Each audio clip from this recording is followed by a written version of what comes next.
ত্ৰিপুৰাৰ বগালমৰা নিচামুক্তি কেন্দ্ৰত আৰক্ষীৰ অভিযান সমাজ কল্যাণ বিষয়াৰ অভিযোগৰ ভিত্তিত অভিযান আৰক্ষীৰ ৰিবৰ্ণ ফাউণ্ডেশ্যন নামৰ নিচামুক্তি কেন্দ্ৰত অভিযান সম্পূৰ্ণ নীতি নিয়ম উলংঘা কৰি এই নিচামুক্তি কেন্দ্ৰটো চলি আছিল নিচামুক্তি কেন্দ্ৰটোত 15 গৰাকী ৰোগীৰ ঠাইত প্ৰায় 65 গৰাকী ৰোগী ৰাখিছিল কেন্দ্ৰটোত আনকি পৰ্যাপ্ত সা-সুবিধাও নাছিল এই কেন্দ্ৰটোত নাছিল বিছনা স্নানাগাৰৰ লগতে চিকিৎসাৰ ব্যৱস্থাও ৰোগীসকলক মানসিক আৰু শাৰীৰিকভাৱে হাৰাশাস্তি কৰাৰ গুৰুতৰ অভিযোগ এই কেন্দ্ৰটোৰ বিৰুদ্ধে দণ্ডাধীশৰ উপস্থিতিত যাৱতীয় আইনী ব্যৱস্থা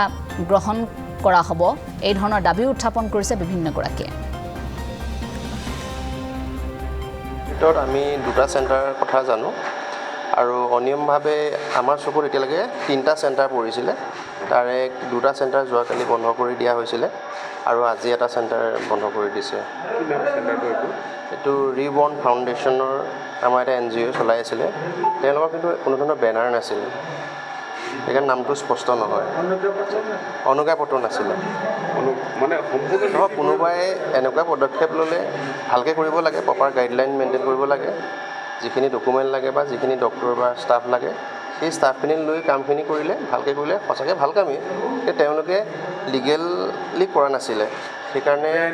বেআইনীভাৱে চলাইছিলে আৰু তেওঁলোকে যিমানখিনি ছাপৰ্টিং ষ্টাফ লাগে বা যিমানখিনি তেওঁলোকে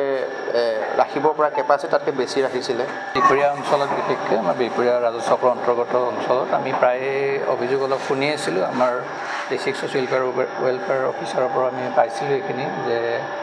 অকৰ্তৃত্বশীলভাৱে কিছুমান আমাৰ ৰিহেবিলিটেশ্যন চেণ্টাৰ চলি আছে আৰু এইবিলাকত কিছুমান অপৰিষ্কাৰ পৰিস্থিতি হৈ আছে বুলি আমি জানিছিলোঁ আমি তাৎক্ষণিকভাৱে আজি ডিষ্ট্ৰিক্ট ছ'চিয়েল ৱেলফেয়াৰ অফিচাৰ আৰু আমাৰ স্থানীয় আৰক্ষীৰ সহযোগত ইয়াতে আমি ইনস্পেকশ্যন এটা কৰা যায় ঘৰতে ইয়াত চেণ্টাৰটোত কোনো ধৰণৰ তেনেকুৱা কৰ্তৃত্বপ্ৰাপ্তভাৱে চলি থকা দেখা নগ'ল আৰু আমাৰ ডিষ্ট্ৰিক্ট ছ'চিয়েল ৱেলফেয়াৰ অফিচাৰে যিখিনি তথ্য চেক কৰিলে তাৰ পৰা তেওঁলোকৰ কোনো বৈধভাৱে চলি থকা দেখা নগ'ল সেইকাৰণে আমাৰ জিলা আয়ুক্তৰ নিৰ্দেশ মতে এই সকলোকে ইয়াৰ পৰা চিফ্ট কৰি এই চেণ্টাৰটো বন্ধ কৰাৰ অৰ্ডাৰ কৰা হৈছে কিমান 65জন লোৱা বুলি জনাইছে এতিয়া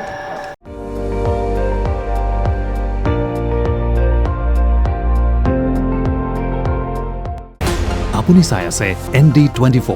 সৰ্বশ্ৰেষ্ঠ নহয় সৰ্বোত্তমৰ দৌৰত